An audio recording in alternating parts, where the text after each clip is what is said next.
Very good evening, everyone. Gives me great pleasure to be able to host this. I was just telling Jack, I think I had a bit too much champagne. So this conversation will definitely be very spirited. But really an appreciation to be in commune, right, with so many people that I have encountered in my journey here in the last 11 years. I started out as a baby sapling, a baby Sequoia, many light years ago, and to have been exposed to the client systems. I always say y'all are both our inspiration and our muse, right, for the opportunities to create, to learn, and to share this analogous learning and insights with other communities.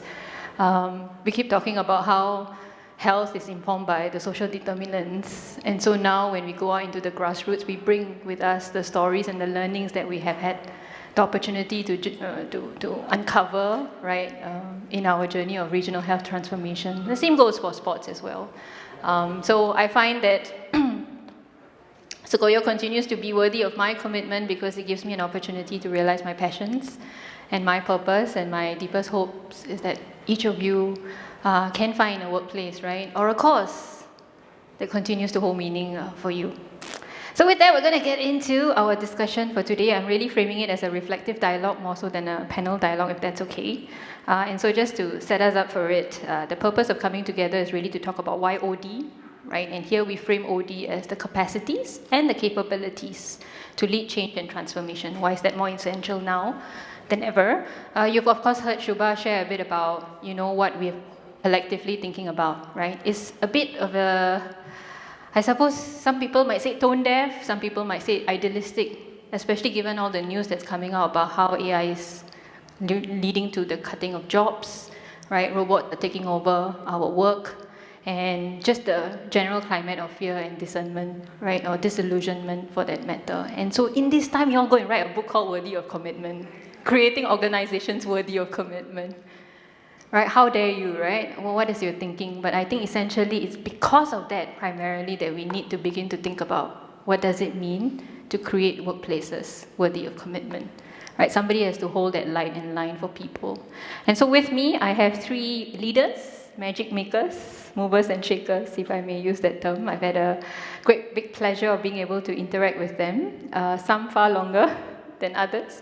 But in that short time of getting to know them, I have seen how deeply moved they are to care for the human sensibilities and awareness of what makes work so transformative.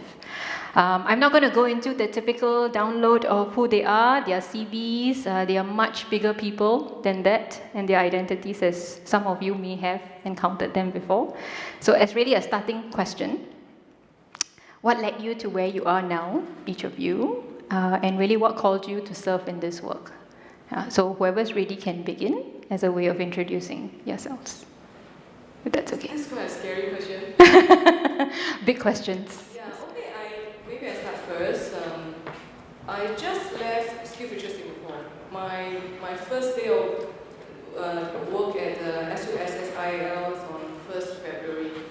So a lot of people cannot understand why I want to leave SkillsFuture Singapore.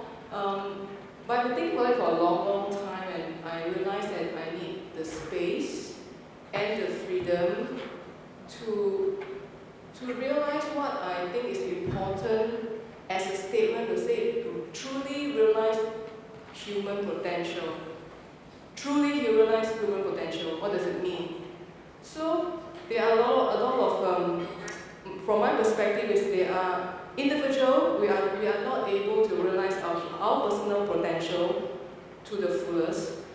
Similarly, at workplaces, the way we go about designing work without conscious planning of how we can utilize people's skill set that they have. These are based on studies, and because I look at research study based on Singapore's context, I look at the data set, and I think it's a pity if we don't try to do something about truly realizing human potential for every citizen and every workforce and every organization. And organization is not doing enough from the design of the work. Today we have a lot of jobs that are not making full use of people's capability.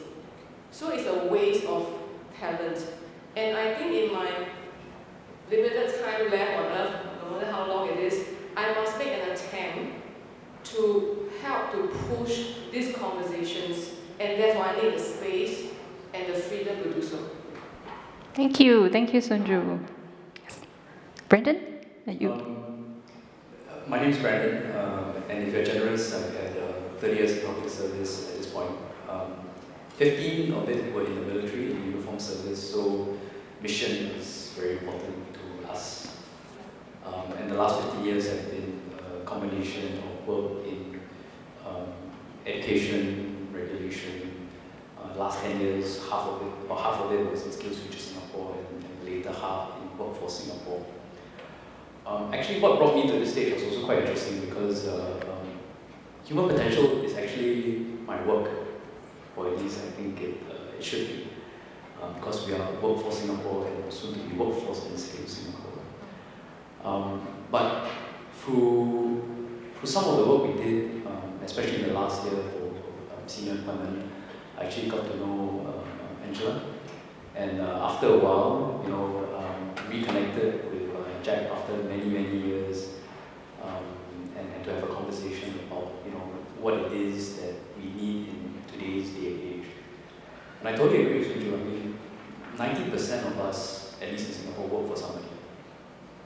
90%.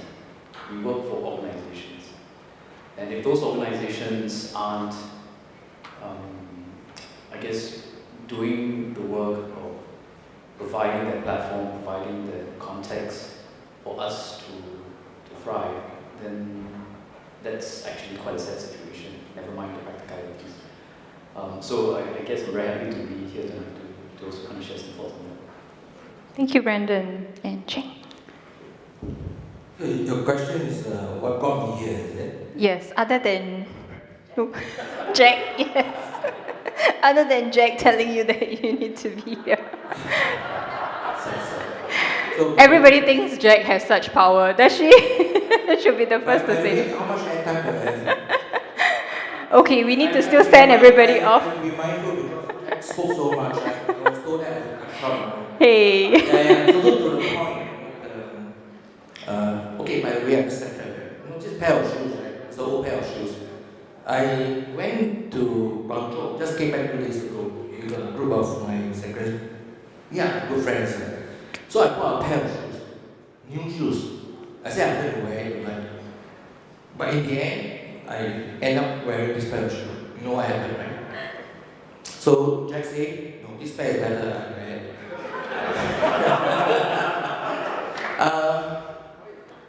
Yeah, I mean, maybe the context that I'm not forced to have a choice. Maybe I'm coming to the part is what got me into this work of OB. I came from an engineering background, electrical and electronics, but right to call engineer.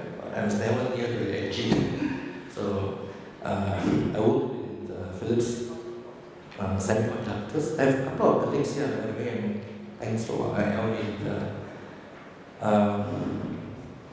yeah, I joined as a sales and marketing. That was just my background. I was actually exposed to OD work. Very much also because of my wife. I have to really credit Jack for bringing that piece of work of learning organization. Our son Daniel was only about less than a year old. I was having a sabbatical leave. I asked permission from my boss. Can I apply for a couple of weeks to head up to California? So I was supposed to relax. But Jack brought me into a conference where Daniel Kim was hosting the session. And I was very much connected to it because of my system thinking background. And I did a master in MBA, University of Harvard. So I felt so connected about it. And I went back to Philips. I told my boss, I said, hey, we're doing a performance appraisal. And then he said, hey, my boss was really understanding that actually I'm quite keen to take on the internal organization development role.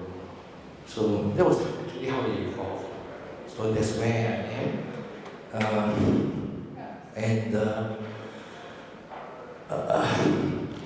I think I will stop here. Somebody was telling me, Telling you your time is up, huh? Don't worry, I have the power to control the conversation today, if it gives you any solace. But I mean, fundamentally, the invitation of getting them to talk about what led them to this work is really to arrive at, why is this purposeful for you? And I think all three of you care deeply about the human dimension of work, right? So when you hear about all of this news of, AI taking over our jobs and robots taking over our jobs, what about this do you find challenging as a framing? So essentially what I'm really asking is, how do you see it? Do you truly see it as a challenge and as a deficit? Or are you welcoming this as an opportunity for us to reimagine our roles? Maybe I'll start with Brendan, and then we'll have Sunju share. Actually, the thing that irritates me most about the current AI dialogue is that it speaks for AI as if it's the weather. Right? AI is going to take away your jobs, robots are going to take away your jobs. Actually, it's a human that's making a decision. At least at this point, right? Before Skynet. Do you get Skynet? Thank goodness. Excellent, thank you very much. I tried this at secondary school and I didn't understand the difference.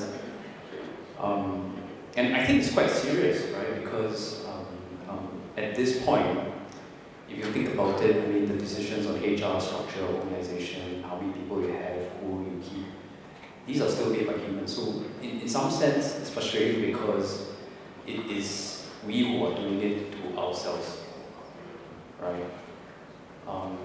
But I guess the positive upshot of it is that if we are the ones who are making the choices, at least for some people to not have humans, I guess, in the picture, then I think there's also the possibility, the opportunity, the obligation to also make the choices to put humans at the center, right?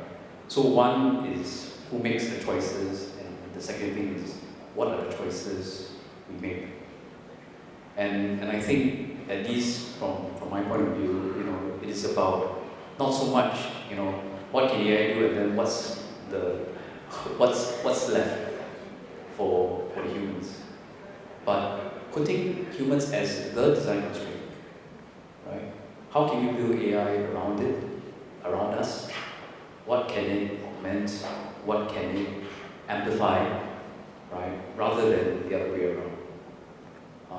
And I think, to me, that is one of the most important, if not the most important, kind of perspective, insights that we are desperately need to have, right, before we kind of cut ourselves off at our own feet and destroy our own future with our own hand. Yeah, thanks. I think it's important for us to reframe, right, that this is not something that's being done onto us.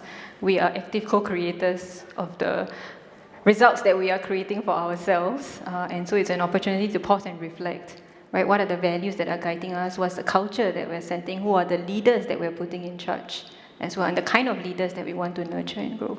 Sunju, how does this sit with you when you think about the current climate of how we are looking at AI? I think natural for people to worry about AI taking over the task because they can see that previously, just to use my son as an example, before he graduated from NUS comp-sci school, he made it in life because he's in comp-sci school, and he can become a software engineer. But just before I think he graduates, the Gen AI hit the world. Then suddenly like, Mom, I think I got the wrong course, So to me, it's like there's no such thing as wrong choice, wrong course because things keep happening. So I think it's natural for people to feel that way, to say that, hey, I prom, I got a music, prom, I got a photo, prom, I got something. So it's like almost like everything the AI can do. Actually, there's a lot of things AI can't do, you all know that. But so my position is, it is unfortunate that the top line has always been talking about AI replacing tasks that people can do. It's very unfortunate, and not enough conversations about how we can utilize AI to create opportunities. Okay, not enough. So I just deeply want relate one learning. I recently came back from Latvia because I was in Riga giving a talk at the Future of Work forum and at ERH. So I was most impressed by the Ukraine team.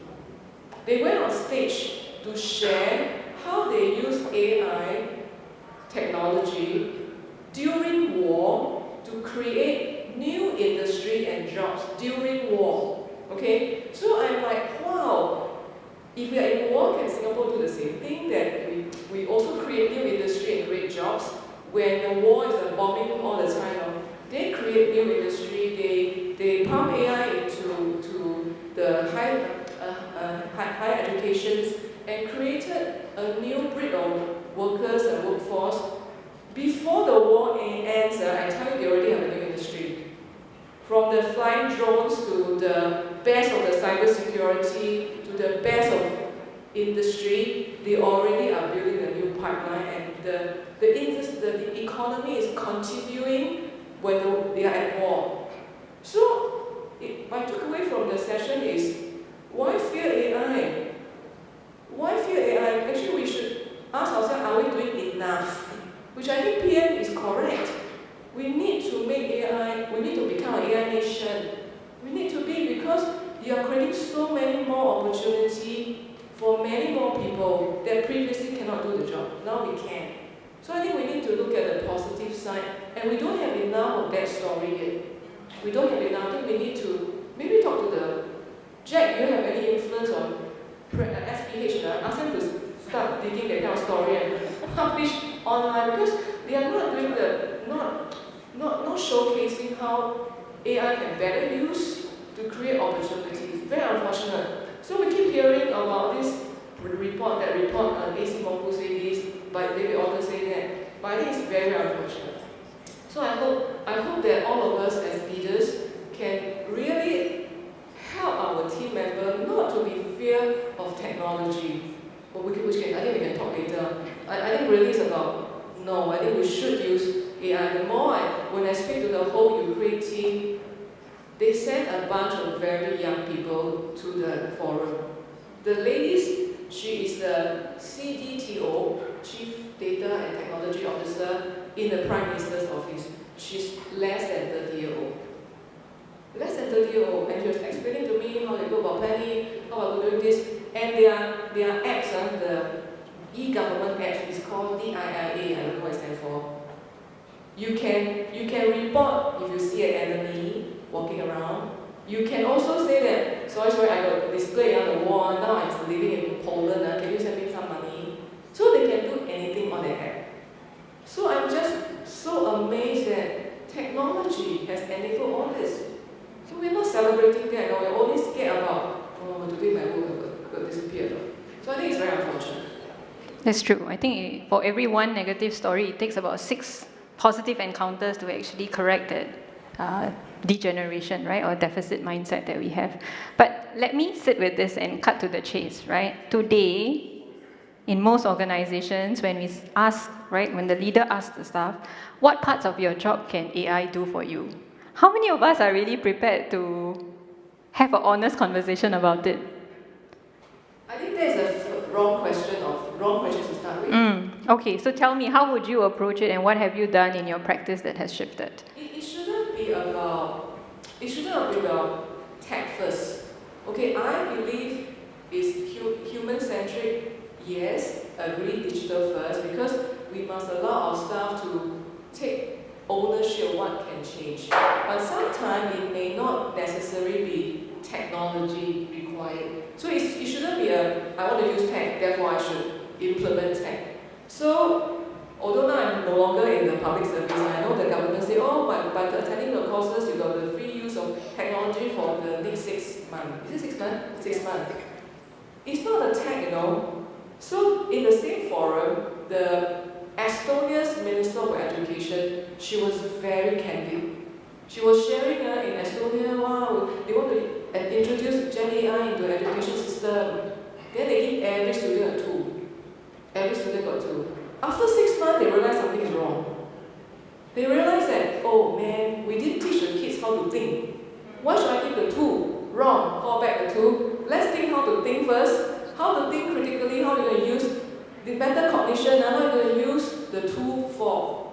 Then they implement again. This time is different. So I thought what Estonian Minister of Education taught is correct. Is first we must find they must have the capacity to use it before you say this is technology. You must figure a way out to use it. So I think similarly at workplaces is there a purpose for them, a mission or purpose for them, a project or anything that allow them to try with the tools? I think that is very key. For example, it may be we want to use certain data for certain area, but the data is too big. Can we ask ourselves, can we design an instruction? Maybe I guess we're something very simple. This morning at management meeting IL, the team of office, HR officer came up with instruction to prompt LM model to evaluate staff awards. Well, I think it's very brilliant. They give a set of instruction now, so whoever submit all the online forms, it will go to a database, but then they will trigger and set and say, okay, run this script, shortlist the people based on certain criteria. And I think it's brilliant. So I think at the end is, what is the purpose? Is there a purpose for the organization to use the technology? And not ask the staff, which part of your task can I replace with technology? I think it's the sequence and the reason is wrong. You're not going to get rid of them. You want them to do better at work, right? So is to map AI on what cannot be distinctively done by the humans today, or what would enable the humans to do higher order work? Can you do this task faster, better, or you remove your pain point? Maybe I give one example, not technology related. This is my XPA in SSG. Because in my unit, every 6 months, everybody must share what change has you made to the work you do. It's compulsory, and because it's a culture, we must do some changes, improvement to our work. So everybody report. So I realized my PA very quiet, nothing to say. Then she said, you mean I'm involved? I said, of course you're involved. Culture means everybody, you're not exempted. So I asked her what is one pain point that she always confronted and can have difficulty managing as part of daily life or work. And she said that it is to manage boss's calendar. Because especially you say 4 of you will meet together, then like, wow, it's coming out. This one department. How do I get everybody's calendar to agree, right? So at first I was thinking very hard, like which technology I need to cover, find a technology now. Then she said, you give me 2 weeks, can I said, can you kind of solve the problem. 2 weeks later she came back, solved. Wow, I said so kiang 2 weeks later solved. So I asked her how. She said, I just went lunch with the secretary. I said, how the secretary come up with a solution? Yeah, we all agree we'll take care of each other. We just take care of each other. Hey, my boss said this one very urgent, and can you some sort of be a sheet your boss calendar? No technology required. Relationship only. So you must trust that you give them a purpose, you trust that they can do it, though it's on technology, they can do it. So I think that is the role of leaders, isn't it? The role of the leader is to create the conditions for them to want to make improvement and transformation, no matter how small. Then they feel that they are part of things and don't insist on technology. That's what I learned.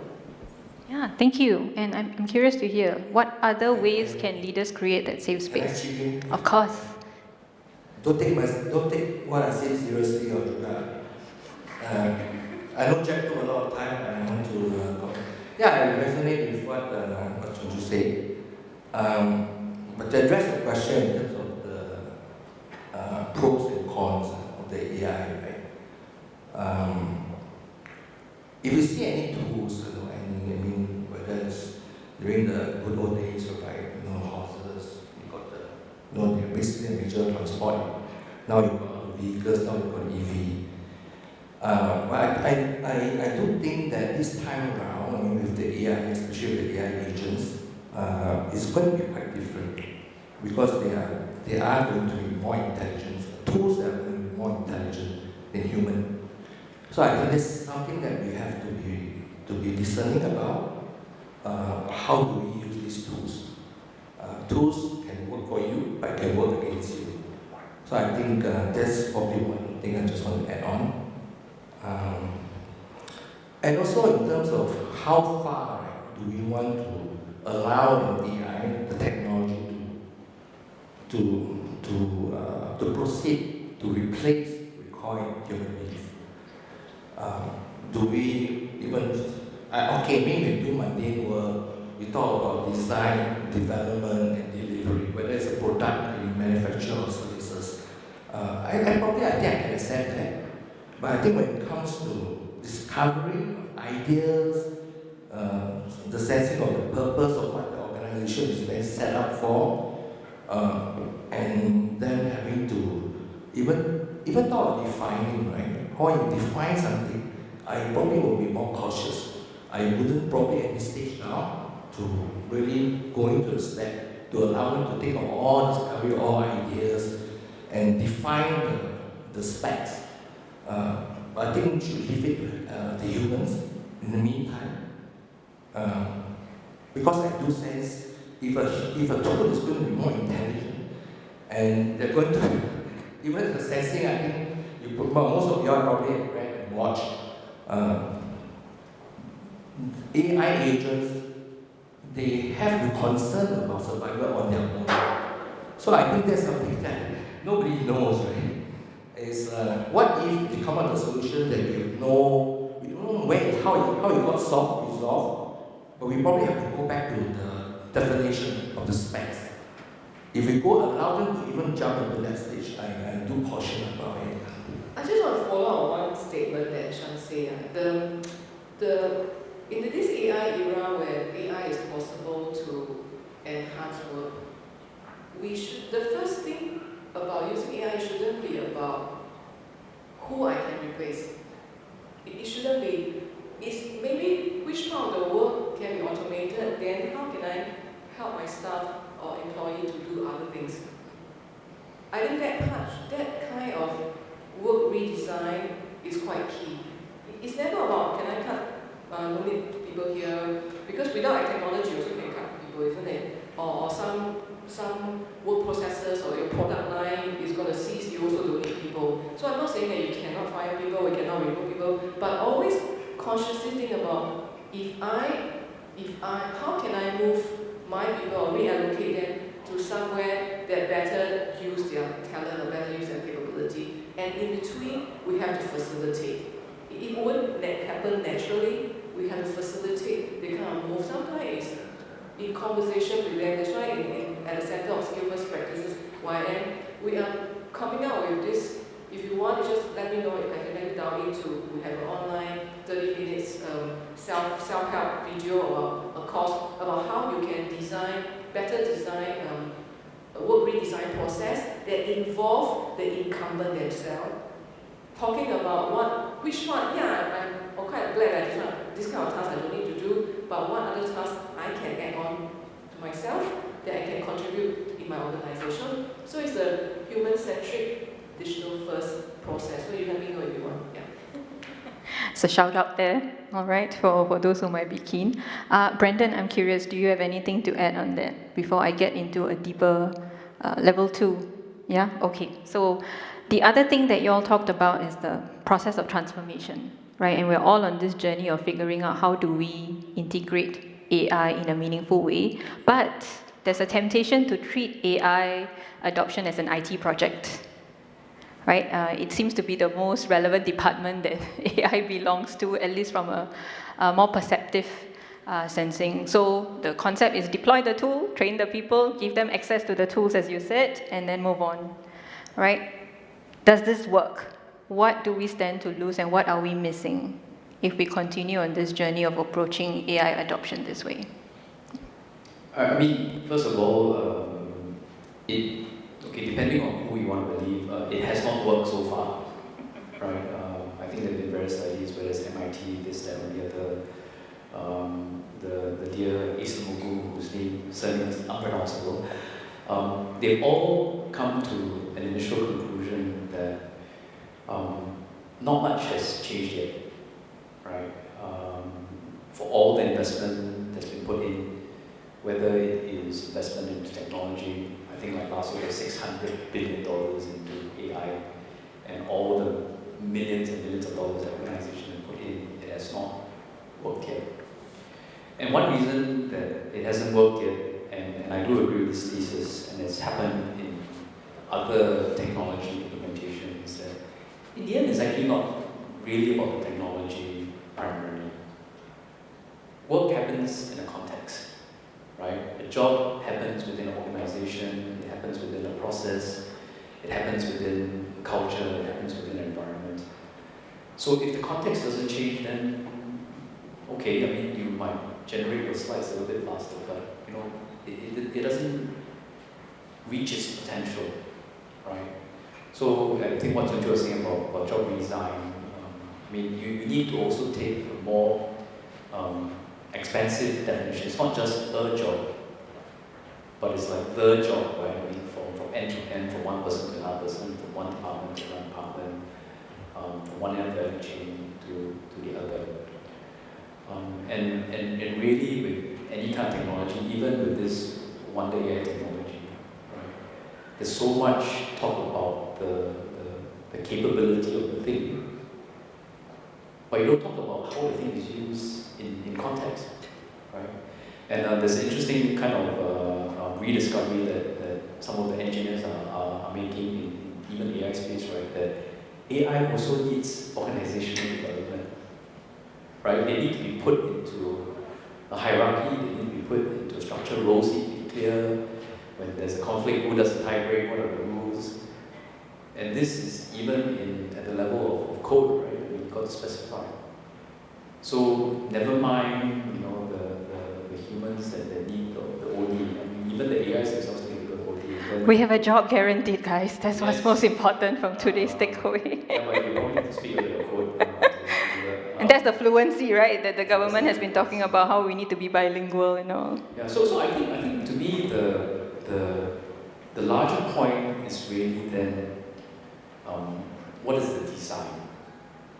Right? What is the design of that system that's meant to incorporate both the best and the worst, every component of that system, right? I mean, humans are not perfect either, right? I mean, we screw up a lot of the time, and so does AI, right? So I think it argues for a very kind of deliberate kind of process to look at things as a system, to look at things holistically, rather than fixate too much on, you know, this benchmark or that benchmark, and be either over-optimistic or overly pessimistic about what it is going to do or not going to do. There's going to be lots of other stuff that that are going to make the difference in the end.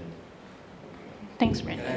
Yes, just give me a second. I'm just going to signpost also that questions are welcome after this. So whoever's keen to ask, please go ahead and speak. But yes, Sheng, OD lens. Yeah, not so much in terms of just the organization perspective, right? But just talk about individual in terms of AI fluency. I think we have to look at more in the holistic aspect. It's not just the AI, the technical aspects, you know, the prompting or even getting it to be as productive, you know, as possible. But I would like in terms of the consideration for institute or higher learning or any sort to cover the soft aspects. Okay, I should use. I was been reminded by my fellow colleagues to use soft, right? But I call it non-technical aspects. I think that is very important. In terms of how do we engage the discernment of it, in terms of how far we want to go, how do we learn even to work with the agents. Because whatever they put it in, if you go in, everything is all about getting things done. In at the expense of human aspects, they will mirror it back. So I think that's something that I hope that is to have this more holistic kind of fluency. So AI is not just about technical training. I really love that for the consideration. I just want to add on a quick point before I actually ask question is, first of all, I know the latest terminology is bilingual fluency, which is domain plus AI.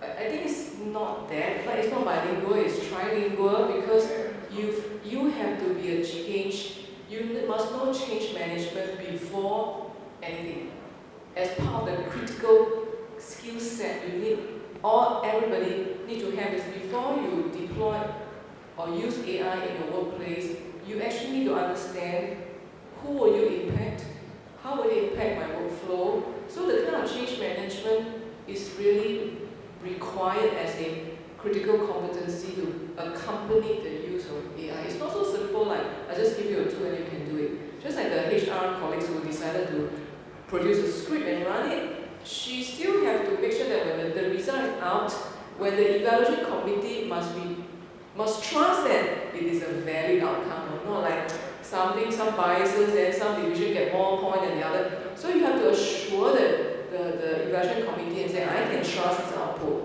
And finally, eventually, we make a decision. So I think that the change management competency today is not enough emphasis on every one of us have that competency to do so. And change management requires a lot of commitment, and you must be brave enough to say it's okay to fail. Some people cannot fail, or KPI cannot fail. So I think the change management is something that perhaps all of us should try to acquire, so in order to be a change leader. Thanks, Sunju. I think that's a valid point. Curious to hear, any questions? So we've talked about discernment, we've talked about design, and the importance of change management as a skill. What's brewing for you? What are the challenges that you are facing in your own 3 feet of influence that's worth reflecting together on? Just raise your hands and I can bring the mic to you. Or if you're comfortable just standing and speaking, that works too.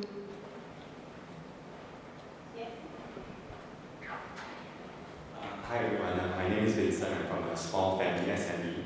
I think that there's actually a lot of talk about hardware. I feel like maybe another question worth considering is about hardware. And my question is, what is the compact that flourishing organizations have with their employees to make it worthy of their commitment? Because I think this is really at the heart of any tech-related disruption, whether it was AI, the internet before that, or even blockchain a few years ago. Yeah, thank you. I like the question because recently I had a chance to speak to one of the local SME, not very small, I would say not very small, the brand can see everywhere, but it's SME. And when we were going through this, teaching his team how to do work redesign, and it came to quite close to knowing what he needed to do, which part the organization need to automate. The final decision, because also his management team turned and look at the CEO and say, so how boss, how move or not? Then he think a while, then he say, not now. Very sian, like, we walked through 2 half day, then he suddenly said, not now. So I asked him to explain, I said, why not now? He said, the impact for my group of employees that has been with me for 40 years will be some of them may not be with me after that. So I will wait. He said, I'll wait. I let them stay with me first, and this part I want to wait. So I think so the leaders have the decision-making power to decide whether it is the right time, which team should use it first, which division or unit should automate first, and why you don't want to automate. So I think that it is the hardware that you talk about. So it's not everything is decision is technology ready, then let's go. No, I don't think so. I think the management team will have to think quite hard about it. What kind of automation, not always AI, what kind of automation help to keep your senior worker around? What kind of automation may be not suitable for this moment in time? Yeah, so Vincent, I mean, to respond to it, what I'm gathering is also the human dignity of the work, right? And especially in SMEs, you have that family-like culture, cult-like culture, if I may also say. People are there beyond reasons just for paychecks. There's a lot of loyalty to the space and to the purpose. So it's important to attend to that. Otherwise, then what makes it worthy of commitment? If tomorrow I place operational efficiency over people. But maybe if I offer another perspective to that, and actually usually when I talk to people and they ask me about reviews, I can say it can either be hard or soft way, right? Hard or soft explanations, right? Head or heart. And totally agree with what Sunju is saying. But you know, at the end of the day, right, it's not automatic for the companies to be worthy of commitment.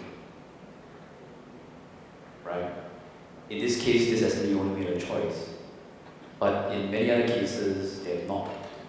And I think one of the realities that we're seeing today is that the opportunities for independent work versus, okay, it's a bit cheeky, but indentured work, right? I mean, basically employment is a kind of slavery, I suppose.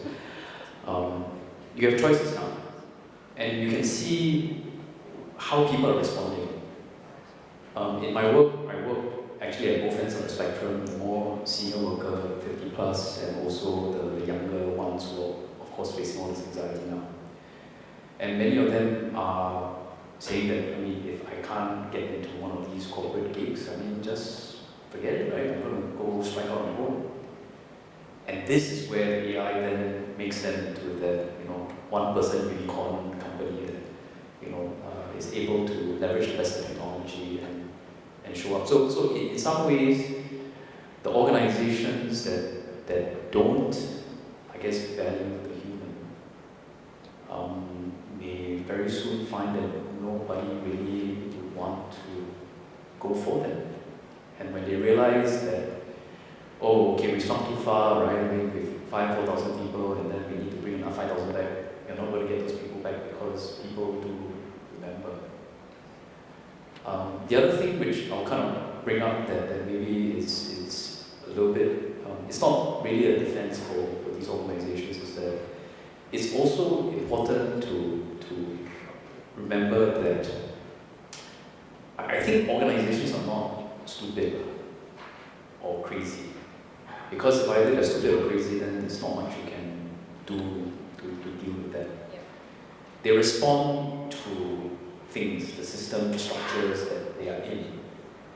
And unfortunately, I would say, and this is my view, right? I mean, the current structure isn't weighted towards the human. It's a bit simplistic, but EOM is cost. You invest in a piece of machinery, technology, it is capital. It is fundamentally different. And actually organizations are responding very rationally to those structural design. Right? So I mean, my explanation, at least for why we're not getting much progress, it's not to say that you can't do moral suasion or to persuade them to do things that appeal to their better nature. I mean, some do, and some do respond in spite of the structure. But I think that if we really do want to have that kind of sustainable change, then I think the uncomfortable question is that how are we designing our policies, our structures, the very explicit or implicit biases that it has against ourselves, right? And not expect everybody to fight a system which makes it doubly, triply hard to kind of swim upstream. So I think for the SMEs, I think there are also situations where you expect too much. How can you expect them to want to fight against this entire structure that doesn't quite prioritize the right things? And I think now more than ever is probably the right time to have those kinds of discussions. Yeah. Juga, I'm going to actually just take a moment here, and as I said, it's not meant to be a typical panel dialogue. If I can just invite you to tune into one another, at your tables, at your spaces, just to think about for a moment what's resonating. We've been talking for the last 15 minutes or so, right? What's connecting with you, maybe? Let's just take 2 to 3 minutes to just check in with one another, and then we'll continue the conversation. We have a question, so we're going to invite the lady at the front. Okay, go ahead. Yes. Good evening, ladies and gentlemen. So my name is Marie, and I deal a lot with human beings. And so, It's a superpower these days, Yeah, so I don't have a question, but I have a lot of encouragement for everybody. First and foremost, right, I am a psychosocial specialist. So I talk about humans, being human, feelings, personality, the whole thing. Right? One thing I can tell you is this: AI don't have 5 senses. Not yet, that's what they say. It will not. It will not, okay. It will not. Declaration. Because it's a physiological aspect of this. Yeah, so you can't replace sense of smells. It can tell you what it smells like, it doesn't know what it means. First and foremost, number one. Number two, right? The output of any AI is equal to the input that you put in. So you put garbage in, it comes out garbage. So if you think that you are inferior to the AI, then you have lost the game. You should not be that. It is a good servant, but not a good master. So I just want to encourage all of you that AI will never replace a human being. It will never give birth to a child. It may never touch you and comfort you, even though you say all the right things, but it doesn't mean anything. And then emotionally, it's disconnected. So if you are going to rely on everything on AI and say, oh well, I know it gives me such a good sense of feeling, it talks to me and everything, that is not real. That is just words feeding into your emotions at that point in time, but you don't feel fulfilled. Neither do you feel validated or even vindicated. So I just want to encourage all of you, what was said on the panel, I encapsulate everything. You cannot care through AI, you cannot share through AI, even though you can share the knowledge, but you cannot touch, you cannot feel, you cannot comfort, you cannot hold. So, sorry about those funny dolls, I won't really do that. But my point is I just want to encourage all of you, please don't take it that AI is everything, anything under the sun, because you are you, and you are unique, and you are intelligent, and you have everything, and we got 90 billion neurons going in our brain every second. So that's my encouragement to all of you. So thank you, Michelle. Thank you. Thank you. Lovely, lovely, lovely, Dr. Seuss. Yes, you are you. And thank you for doing my job of consolidating. No, I love it. I love it. Thank you. Any other questions, comments, reflections? I think this is really the power of dialogue, right? When wisdom and insights are born through the practice of learning and sharing. Any other questions, thoughts? Otherwise, then I'm going to invite, I think Sunju had a moment of a aha that she wanted to share as well, but I mean allowing Sheng his space as well to respond. Yeah, a quick one. And I love the question you are asking about hardware and hardware, right? And coming from SME, so we are a micro enterprise, we call it small enterprise. I think the context is what I don't use a couple of keywords, right? I think talk of care, talk of choice, talk of commitment. But incidentally, that actually is the values of Sequoia. With care, choice, commitment. I think that's interesting. Words are words, care, choice, and commitment. But how do we address it? I think that's the everyday question.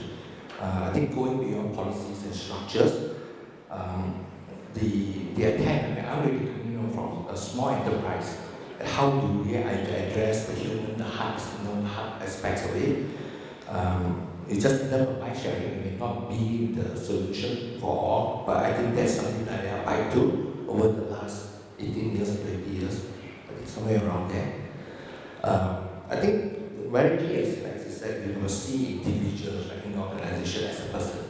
And what it matters, like how do you care for them? They eventually will care back for the organization.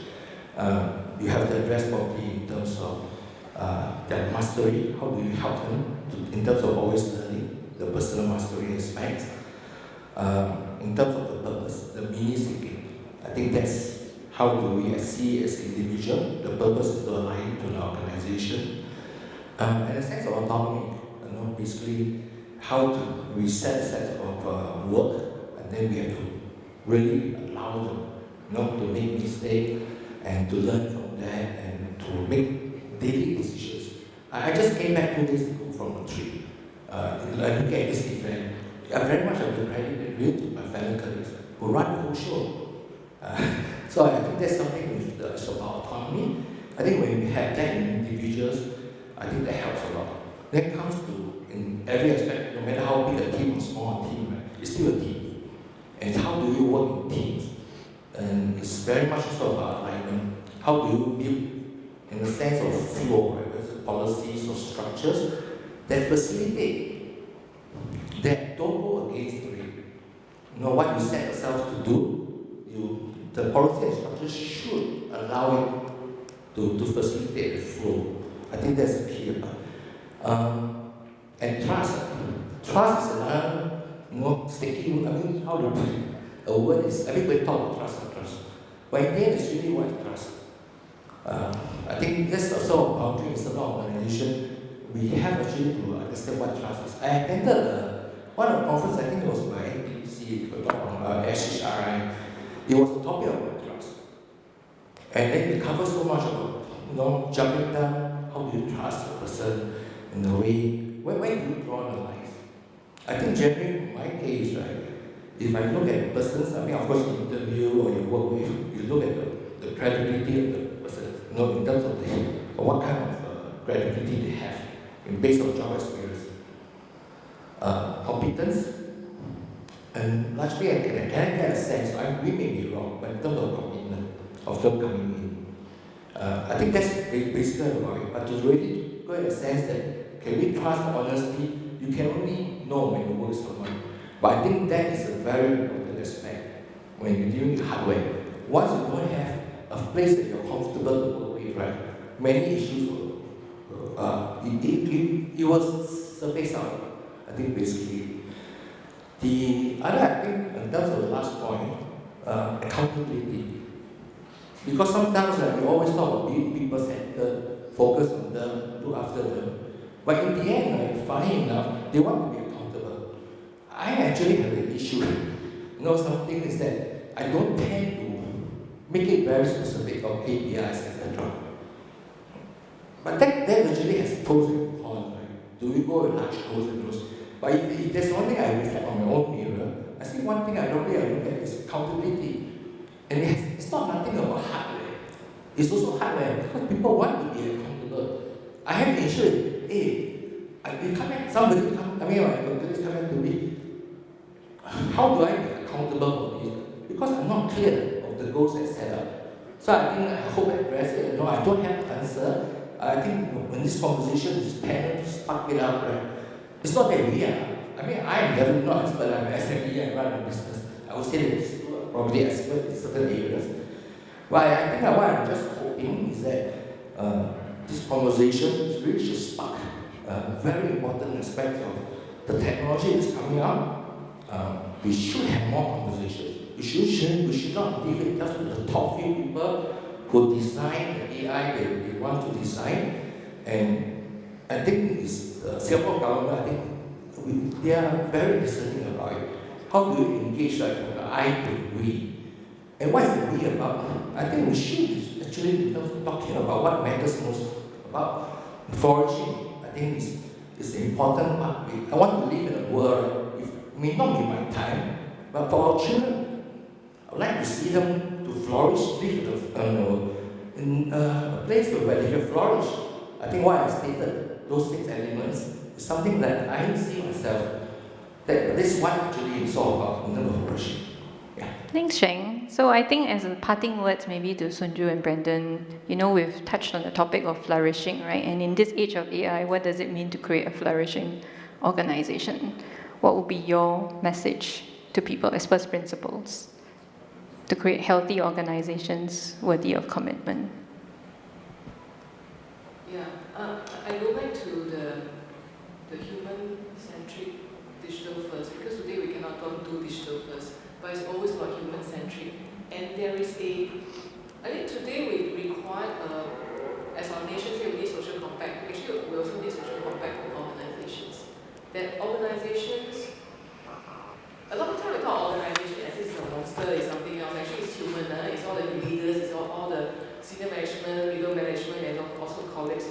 How do we have that kind of social compact within our workplace that cover what Shan has just said about the trust, the safe environment? Really people can trust that I'm in it and we are going to grow together and you're going to help each other. So I think it may sound so simple, but this is particularly important to help all of us to step through that seemingly, I say seemingly, the real way of change seemingly, but actually there are other ways we will change outside. But I think to address the fear, and how does everybody at different levels need to come together and know that we are in this together as a social compact as well. I want to be very careful not to end on a downer. And in my work, or at least in my own kind of personal views of work, I think it's always it's either a tension or a paradox, right? I appreciate the view that we are unique, but I also cannot discount the possibility that the moat that we think we have around our uniqueness will always be there. I can't. Yeah, that's true. But sometimes humans also live with a lot less, right? And that less can also be good. I mean, you look at people having relationships with their AIs, getting upset when the models change. Is that good or is that bad? For those that can't get it any other way, maybe it's good. For those that build a dependency and addiction, maybe it's bad. So sometimes I find it very difficult to kind of make a call on that. But there exists multitudes, right, of the situation. But I guess the more important reason why I prefer not to take an absolutist position either way is that it allows us to let down our guard. That we don't have to do anything because, we will always survive. Some days I'm not so sure, right? Some days when you read the news, I don't think anybody can be sure that we're going to survive even the next 6 months. It's not a given. It's not a given. So, but maybe I'll kind of bring it back. Right? I mean, I think if there's one thing I would encourage you is that this is not an issue of technology. This is an issue of people. And we have the power to either do bad things to each other, which we often do, or we have the power to do good things for each other and with each other. And I think therein lies the choice, and I think especially in this day and age, I think OD professionals don't just have a role, whether it's AI or humans. I think there's a moral obligation to present that view of how we should proceed. Not what could be the futures, but what should it be. Right? I think that's a conversation that we really need to have and to continue having. Thank you. Thank you all. Can we give them a round of applause for sharing their insights? If anything, this is a reminder to us, right, that it's a great time for us to evolve what we imagine as work to be towards greater human dignity and really to evolve the higher order work that we are here to do. And for me, I think it feels as though it is within our grasp, and all of us have a part to play in making that happen. So please continue to host these conversations. OD and HR are not side functions. They are very much needed in the front and center of the work that we do because you are stewards of intention, energy, and possibilities, as they've alluded to. So with that, what's happening next? Thanks so much, Luca. Actually, this conversation really brings back Margaret Meatley's quote that I just want to leave us with. Hope is not the conviction that something will turn out well, but the certainty that something is worth doing no matter how it turns out. Right? With that, thank you very much to the panelists, and I'd like to invite Sheng and Ben to give a token of appreciation to both Dr. Bob and Brendan for their time and being here with us today.